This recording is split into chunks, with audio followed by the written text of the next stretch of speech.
Well, marketing has always been in my DNA. So it's kind of how I'm wired and how I see the world. But marketing is nothing more than finding a need and fulfilling it for a profit. That is literally my definition of marketing. But now the movement has been personal marketing. So even if you work for a large company, you still have to carve out your own identity. You have to stand for something, and that's where personal branding comes in. And so I think every one of your listeners, regardless of their working circumstance, even if they're retired, is not a brand, by the way, it's just a circumstance. You have to decide how you want to be known. And so you have to end up doing your own marketing. Hi, and welcome to Women CEO in Reflection, a podcast dedicated to personal growth and mental health discussions with women CEOs across the globe. It's here where inspired women get candid about what drives them to succeed and the personal challenges they've encountered on their path to success. So if you're a woman on a mission, this is the podcast you don't want to miss. So sit back, relax, and let's get candid. Hi, and welcome to Women CEO in Reflection. I'm your host, Marisa Jones, and I'm joined by my co-host, Neil Haley. Today's guest is Kathy McAfee. She's known as America's marketing motivator. As an executive coach, mentor, author, and creator of the Fearless Leader program, Kathy helps businesses and communities grow and prosper by advancing more women and people of color into leadership and positions of influence. She is a global difference maker at heart, and her goal is to change the world for the better, one person at a time. Welcome to the show, Kathy. Thank you, Marissa. Great to be here. Nice to see you, Oh, Neil.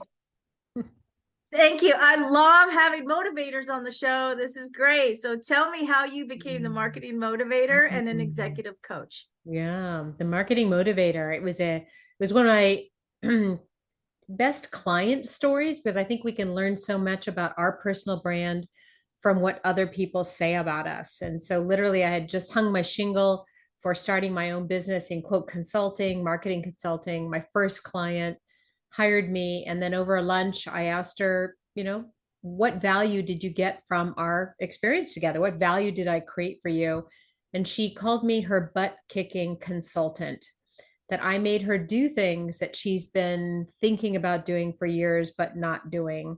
Hence, her business wasn't growing. And so, butt kicking consultant was the origin. And I slept on that, knowing that my mother would hate it if I put that on a business card. It just sounded so profane. Butt kicking. I love to say that phrase. Butt kicking, butt kicking. But anyway, I woke up the next morning and out popped marketing motivator, and it stuck. And then I gave myself a promotion to America's marketing motivator, having discovered there was a Canadian marketing motivator before me.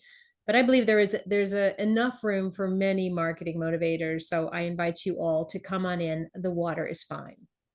I love it. I love it. So marketing is something that I really despise, and I just don't know anything about it. I've tried to market, Neil helps me quite a bit. And I've hired marketing coaches, but what is it that you think is really, really important when it comes to marketing, whether it's yourself or a small business?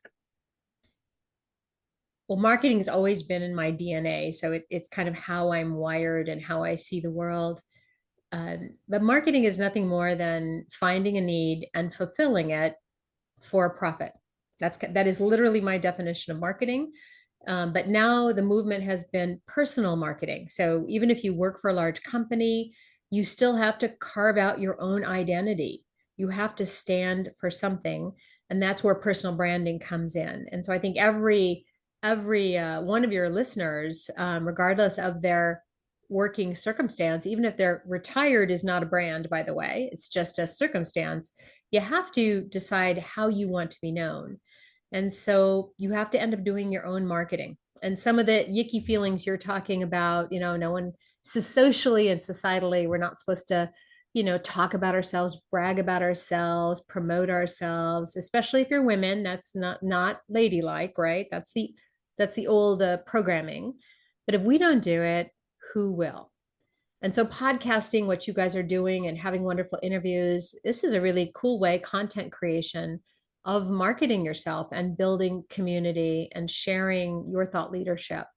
So it doesn't have to be a yucky feeling. It is for the better good. But ultimately, you and I and Neil, and all your listeners have to take charge of your own personal marketing. Yeah, it's interesting what you said about podcasting, because I have met the most incredible women on this show, women that I never would have met otherwise, and it really does expand your network and your possibilities. And I've done collaborations, Mhm. and I guess I never really thought of it as a marketing tool when I first started, right? I understand that's what it is now. But so tell me a little bit about, you focus on women and people of color. Mhm. What made you choose that? Besides the fact that, like myself, I love championing other women and Mhm. helping them rise. What made you specifically focus on that? I think I kind of came into a finer honed mission when George Floyd was murdered, and the world was going to hell in the handbasket from my perspective. But there was still good in the world, right? And I realized that people of color, um, Black women in particular, really get the short end of the stick. They're paid the least, they have the highest wage gap. Um, and they get a double jeopardy. They both face sexism and they face racism. And so I started to get the courage to really just claim who I wanted to work with. I've always attracted a lot of women in my business, although I have absolutely loved training men, coaching men. I absolutely do believe we need men to advance women. Women need men to open doors. But I just decided that this is where I wanted to put my energy. And if I could start to help diversify the leadership pipelines, the pool of future leaders, because right now there's not many women in there. We don't see women, a lot of women running big organizations. We see a lot of women managers, and that's a great breakthrough. Um, but there can be women bring so much to leadership and to business that we need to advocate for them. We need to mentor them. And that's what I love also about your platform, Marissa, is women mentoring women and women being mentors. I'm all about that as well.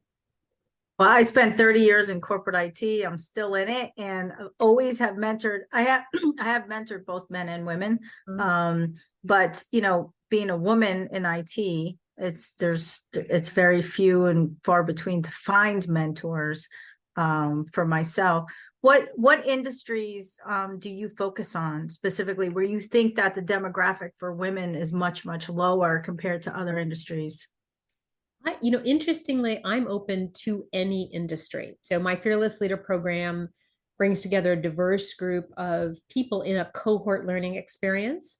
And it literally, the last 3 years I started it. I'm on my 11th cohort now. I have almost every age from 17 to 68, every level of experience and every industry from aerospace and defense to medical, science, to finance. I have a lot of accounting people that take the program, to manufacturing. And as a marketer, it's one thing I've always loved. I love variety. I love learning new things. So understanding how businesses and industries works, that really floats my boat. So I think it's great to bring different people together so we're not so tunnel visioned. I think if Right. you have a challenge or a roadblock, it's because you're only thinking one way. So suddenly you meet someone over here who's having the same issue, but in a different industry, and they can kind of open that up for you. In fact, I'll tell you one of the things I'm really excited about this upcoming cohort is I'm awarding a scholarship, a native scholarship, to a female native leader. And we're about ready to select that finalist and announce that at the end of August. I've had one other native leader in my Fearless Leader program, and the enrichment uh, and learning about communities and cultures that I don't regularly get to experience. So I think anybody from any industry can learn something, and can bring something to the table in terms of that shared knowledge, shared experience, shared humanity, really. Yeah, that's great. In my industry, doing IT consulting, I've worked with a lot of different industries, and doing this podcast, it's the same thing. You meet so many different women and people and businesses and industries, and I just love learning. And I think that's really, Mhm. I think being a leader, learning, you have to constantly be learning about new things and new people and new cultures. And that's what keeps you, on top of your game and getting more well-rounded in your leadership skills, in your leadership approach as well. Right. So one thing I think I want to bring up tonight is what I've discovered both from studies and research is, and my experience is that men are better at seeking mentors and sponsors. It's just kind of the male leadership model. It's happened for eons, but women are not used to it. And so we kind of avoid it. I think for women, I have to prove myself and I can do it myself because I don't want to show you my weaknesses. And so I see a lot of women not having mentors, including myself, including myself. wow, you don't And I have a realized mentor? I have mentors. I thought of them as networking contacts or old bosses, partners, people I admired, but I never actually attached the term mentor or sponsor. And so rediscovering that and then realizing how I can tap into that for me. I don't have all the answers. I need help too. Um, and one of my co-author of my new book, Fearless Female Leaders, that's coming out early 2024, she's recommending that women seek and secure six, 6 mentors. Never just rely on one. You need almost like a little advisory board. And these are relationships you need to tap in regularly, not once and then ditch them.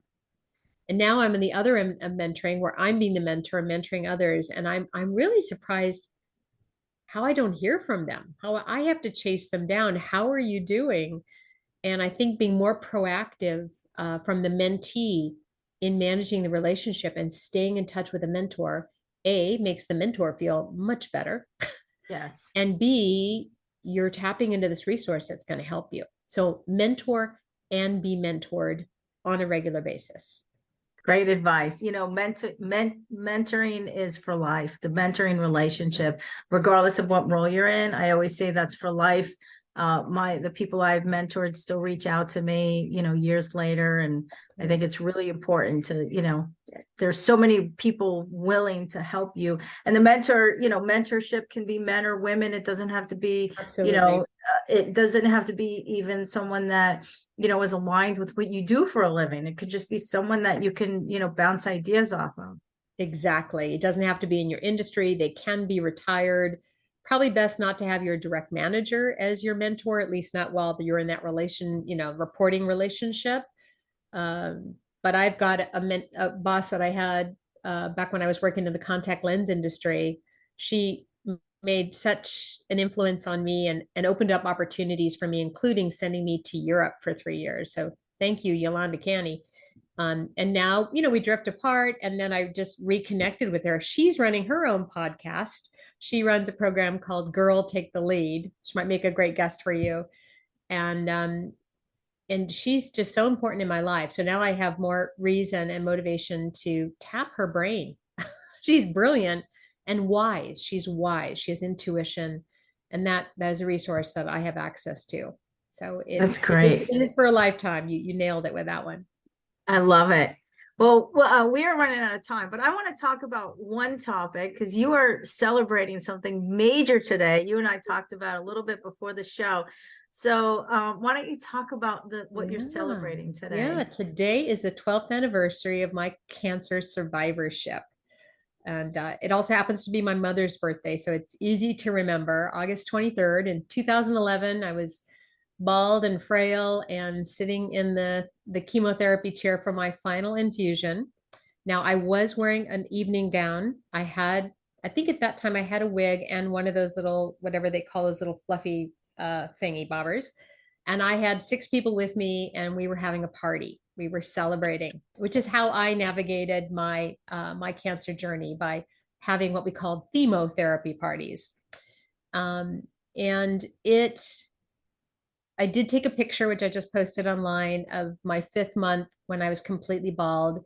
And I recommend anyone who's going through cancer, particularly any woman or man, lose your hair, lose your eyelashes. It is a moment to capture. It's not ugly. It's not shameful. It actually is profoundly beautiful and strong. So I hired a photographer to photograph me in black and white in that condition. And I'm so glad I did, because now I can always remember that experience and my strength.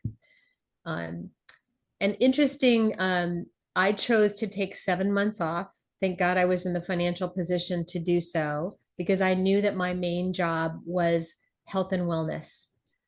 Even though it was really hard to let go of all the speaking engagements I had booked and all the trainings, and I had to replace myself, which actually is a good lesson too. We are all replaceable. We're all going to die. It's okay. Right. So let's have a team of people who can back us up. Right. I was able to do what I needed to do, and really focus on myself and my health, and let the community support me. That was another key thing I did, was to be in the receiving position and to allow people to help me, because it feels good to help someone. Remember that, people. Always, always. Always. So yeah, so I try to remember that. And the last thing I remembered, I promised myself I would remember, I'm pretty good at it, is just medical vigilance. I just had a bone density scan on Monday. Absolute yes, every year on a 3D mammogram. I go in twice a year for my OBGYN oncology exams, and you just have to be vigilant. And so I feel like that, even though it costs, obviously it costs money, it's a good investment in my future, in my future. So Absolutely. So it's also your mom's birthday. Are you going to both celebrate tonight? What are you doing? yeah, I'm gonna see her this weekend. She lives a state away from me. She did send me a message saying that my surviving cancer is the best birthday gift she ever had, which I thought was Oh, very sweet. fantastic. I Yeah, love she did that. promise me during that time, she was begging me to do chemotherapy because I was gonna go the alternative route, and she told me she would become a vegetarian if I did it. I factored that in my decision, and she lied. So She lied. she lied, but I'm okay with that. It was for lying for good cause, I guess. Wow. She's a meat eater, that girl. That's funny. Well, thank Yeah. you so much for being here. Oh, thank I'm you. so happy for you. That's a great thing to celebrate. And you took time off. It must have been really tough, getting back to that too. I know I'm trying to wrap up, but I have a Yeah. thousand questions. Did you falter coming back when you decided to go back? Well, actually, what hit me by surprise was depression. No one Oh, told me wow. post, you're doing all this proactive action and then you're done. And I don't know if it was coming off the medication, the chemicals. I fell into a 2 or 3 month depression, and I actually, I, I I was afraid of it, and I allowed myself to suffer longer than I needed to, and I didn't seek a medication. In hindsight, I wish I had, because I think those things need to be managed before they become a slippery slope of no return. So it took me about 3 months to get back on the horse, as I called it then. But now I have a much more appreciation for the powerful impact of depression. And in fact, one of the stories I'm writing about in my book, Fearless Female Leaders, as a woman who fearlessly was fearless in the face of depression.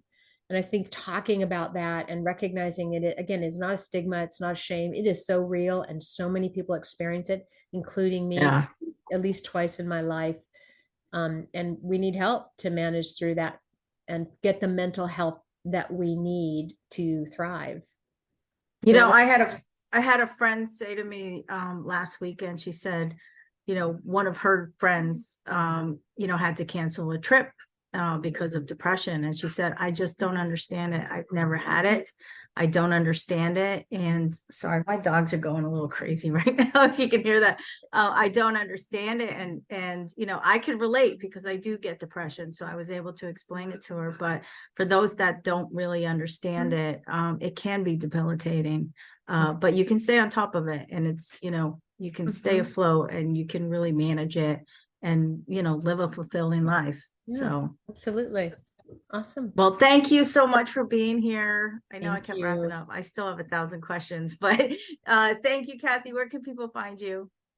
You can find me on LinkedIn, linkedin.com/ whatever it is, Kathy McAfee. I also have the website, thefearlessleader.com, and my other website, which is americasmarketingmotivator.com, a bit longer. I'm actually going to shift everything to the Fearless Leader going forward. I'm launching kicking off a website development program tomorrow project. So watch this Fantastic. space. So new book, new website, and a sharply focused new brand come in 2024. Congratulations. Thank you. I love it. We'll put all the information in your bio. So thank you for being here. It's been a Thank great you. pleasure. It's been a pleasure. Thank you. Thank you for listening to Women CEO in Reflection. To reach out to one of our guests, their contact is in the description of the show. Do you want a total mindset transformation? Apply to Mindset Warrior, The Art of Intentional Thinking, my personal coaching bootcamp at IamAMindsetWarrior.com and schedule your call with me today. Thank you.